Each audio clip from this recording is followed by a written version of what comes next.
যে মিষ্টি মিষ্টি কথা বলে মেয়েটাকে আমার জালে ফাঁসাই। এতক্ষণে মেয়েটাকে কাবু করতে পেরেছি। আমার ছোট বোন কলেজ থেকে বাড়ি ফিরছিল।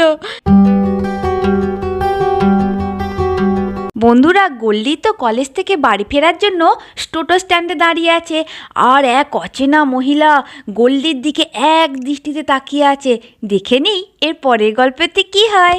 এই তো একটা অটো আসছে। দাদা দাঁড়ান দাঁড়ান, যাবো। দূর, অটোটা দাঁড়ালোই না, চলে গেল। ওহো, আজকে তো দেখছি কিছুই দাঁড়াচ্ছে না, টোটো অটো তো কিচ্ছু আসছে না। এই রকম গরমে আর কতক্ষণ দাঁড়িয়ে থাকতে হবে কে জানে। দেরি হয়ে গেলে মা তো আবার অনেক চিন্তাও করবে।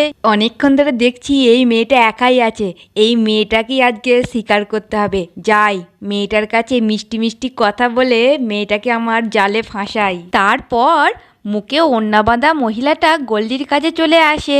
আমিও আপনার মতো সেই কখন থেকে দাঁড়িয়ে আছি, কিছুই পাচ্ছি না। ভালো লাগে বলুন তো? আর এই যা গরম পড়েছে, বাপরে বাপ, মুখটা আমার পুরো জ্বলে যাচ্ছিল, তাই মুখে ওড়নাটা বাঁধলাম। হ্যাঁ হ্যাঁ, ঠিকই বলেছেন। আরে তুমি কোথায় যাচ্ছ? আমি উত্তরপাড়া যাব। ও, তুমি উত্তরপাড়া যাবে? আমিও তো উত্তরপাড়ায় যাব। শোনো, আমার দাদাকে ফোন করেছিলাম, আমার দাদা না গাড়ি নিয়ে আমাকে নিতে আসছে, তুমিও আমাদের সঙ্গে আমাদের গাড়িতে চলে চলো। না না, তার কোনো প্রয়োজন নেই, আমি একটু অপেক্ষা করি, ঠিক আমি কিছু না কিছু একটা গাড়ি পেয়ে যাব। আমি আবার বেশিক্ষণ আপনি বলতে পারি না, তুমি আবার কিছু মনে করলেন না তো ভাই? না না, আমি কিছু মনে করিনি। এই মেয়েটা তো ভীষণ চালাক, একে তো কোনোভাবেই কথার জালে ফাঁসানো যাচ্ছে না। আর একটু চেষ্টা করে দেখি। এ তো খুব অদ্ভুত মহিলা, খুব গায়ে পড়ে আলাপ জমাচ্ছে দেখছি, কিছু একটা ব্যাপার আছে মনে হচ্ছে। বাহ, তোমার ব্যাগটা তো খুব সুন্দর, অনলাইনে কিনেছো বুঝি? না না, আমি এই পাশের মোড়ের মাথার দোকানটা থেকে এই ব্যাগটা কিনেছি। বোন, তোমার চুলটা তো খুব লম্বা, কিন্তু তোমার চুলটা এই রোদেতে পুরো ড্যামেজ হয়ে গেছে। আমার কাছে একটা খুব ভালো স্প্রে আছে, সপ্তাহে যদি 2 দিন মাখো না, দেখবে তোমার চুলটা একদম সিল্কি হয়ে যাবে। এই মহিলা তো একদম আমার পিছু ছাড়ছে না, আর এদিকে টোটোগুলোও আসছে না। আমি যে কি করি কিছুই বুঝতে পারছি না। না, আর বেশি দেরি করা যাবে না, এই টাইমে এখানে কেউ নেই, এরপরে লোকজন জড়ো হয়ে গেলে আমি আমার কাজটা করতে পারবো না। এইটাই হচ্ছে মোক্ষম টাইম, এই টাইমেই আমি কাজটা সেরে ফেলি। এই যে বোন, তুমি একটু এদিকে দেখো তো, এই দেখো আমার হেয়ার স্প্রের বোতলটা, কত সুন্দর সেন্টটা, তুমি একটু সেন্টটা শোকো তো। হ্যাঁ, কিছু বলছেন? এটা কি করছেন? এটা কি ছিল?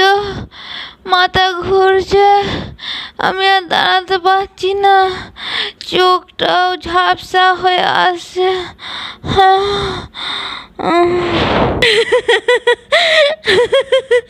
এতক্ষণে মেয়েটাকে কাবু করতে পেরেছি, যাই বসকে এবার ফোনটা লাগাই। আরে আরে, ওনার কি হয়েছে? দেখে তো মনে হচ্ছে উনি একদম অজ্ঞান হয়ে গেছেন। আমরা এই রাস্তা দিয়ে যাচ্ছিলাম, ওই মেয়েটাকে দেখে আমরা এদিকে এলাম। আর কি বলবো দিদি, আমার ছোট বোন কলেজ থেকে বাড়ি ফিরছিল, দিয়ে রোদেতে মাথা ঘুরে গেছে। আপনারা একটু সাহায্য করুন না, এই বসার জায়গাটায় আমার বোনটাকে শুইয়ে দিই। হ্যাঁ, সেই তো, তুমি একা কি করবে বলো তো? চল চল, আমরা ওকে ধরে ওখানে শুইয়ে দিই। তারপর সবাই মিলে বসার বেঞ্চটায় গোল্ডিকে শুইয়ে দিল। আপনাদের অসংখ্য ধন্যবাদ। আমি এক্ষুনি অ্যাম্বুলেন্সে খবর দিয়ে দিচ্ছি, আপনারা নিজের নিজের কাজে যান। হ্যাঁ হ্যাঁ, ঠিকই বলেছ, চল আমরা সামনেটা গিয়ে দাঁড়াই। এবার বসকে ফোনটা করি। হ্যালো বস, তাড়াতাড়ি চলে আসুন, শিকার একবারে আমার হাতের মুঠোয়, আসার সময় আমার টাকাটা আনতে যেন ভুলবেন না। তারপর নকল অ্যাম্বুলেন্সে করে কিডন্যাপাররা চলে আসে। ওই তো দেখো, অ্যাম্বুলেন্সটা চলে এসেছে। আরে বাহ, বস তো খুব তাড়াতাড়ি চলে এসছে, আজকে তো আমি মালামাল হয়ে যাব। ক্যাবলা, খুব ভালো করে অভিনয় করবি, কাউকে কিছু বুঝতে দিলে হবে না, বুঝলি তো? আরে এই জায়গা থেকে আমাদেরকে কেউ ফোন করেছিলেন, এখানে কি কেউ পেশেন্ট আছে? হ্যাঁ হ্যাঁ, আমিই ফোন করেছিলাম।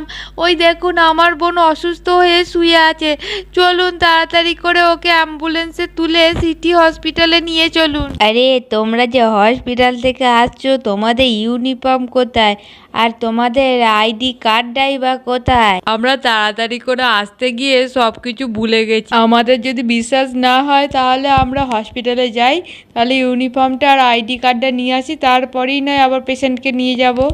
আরে এই মহিলা দুটো দেখছি খুব সমস্যা সৃষ্টি করছে, আমাকেই একটা কিছু করতে হবে।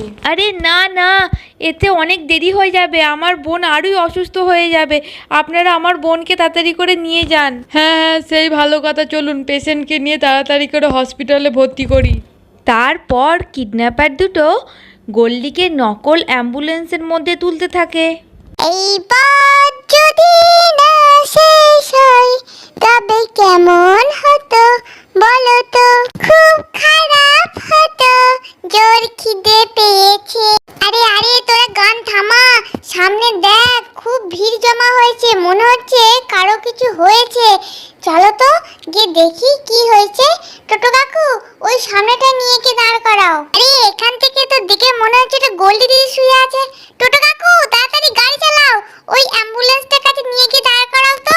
আরে কই কই, আমি তো দেখতে পাচ্ছি না, আমাকেও একটু তোরা দেখতে দে, তোরা সব সময় ধারে বসিস। আরে রাই, তুই ধারে বসলে পড়ে যাবি, ওই জন্যই তোকে মধ্যখানে দিই। দাঁড়া, আমরা এক্ষুনি চলেই এসেছি। তারপর কিডন্যাপারগুলো গোল্ডিকে অ্যাম্বুলেন্সের মধ্যে তুলে নেয়। ঠিক আছে, তাহলে আমরা পেশেন্টকে নিয়ে সিটি হসপিটালে এগোলাম। 1 মিনিট দাঁড়ান দাঁড়ান। বস, আপনার শিকার তো আপনাকে দিয়ে দিলাম, আমার টাকা না দিলে আপনাকে কিন্তু এখান থেকে এক পাও আমি যেতে দেব না। আরে এইসব কথা বলার কি এখন সময়? আমি কি কখনো তোকে খালি হাতে ফিরিয়ে দিয়েছি? দাঁড়া, দিচ্ছি টাকা। এই নে 50,000 টাকা। শিকারটা তুই ভালোই দিয়েছিস, অনেক টাকা আমিও পাবো। হ্যাঁ দাদা, বোনকে সাবধানে নিয়ে যান, আমি ফর্মটা ফিল আপ করে এক্ষুনি যাচ্ছি। তারপর বাচ্চারা সেইখানে এসে উপস্থিত হয়। যা যা, অ্যাম্বুলেন্সটা তো চলে গেল, আমরা তো দেখতেই পেলাম না ভালো করে। আন্টি, এখানে কি হয়েছিল? অ্যাম্বুলেন্স দাঁড়িয়ে ছিল। আরে বাচ্চারা, এই যে মহিলা দাঁড়িয়ে আছে এনার বোন রোদেতে অসুস্থ হয়ে পড়েছিল, ওনাকেই হসপিটালে নিয়ে গেল অ্যাম্বুলেন্সে করে। ওই দেখ, উন্নাবাদা মহিলাটার কাছে গোল্ডি দিদির ব্যাগ। ঠিক বলেছিস পিঙ্কি, তুই তাহলে ঠিকই দেখেছিলিস, ওটা গোল্ডি দিদি ছিল। এই মহিলা বদমতলব আছে, চল ওকে গিয়ে ধরি সবাই মিলে। উন্নাবাদা আন্টি, ওটা তোমার বোন হতেই পারে না, ওইটা আমাদের গোল্ডি দিদি। ওই ব্যাগটা গোল্ডি দিদির ব্যাগ, আমরা চিনতে পেরেছি। আর আমাদের গোল্ডি দিদির কোনো দিদি ভাই বোন কেউ নেই।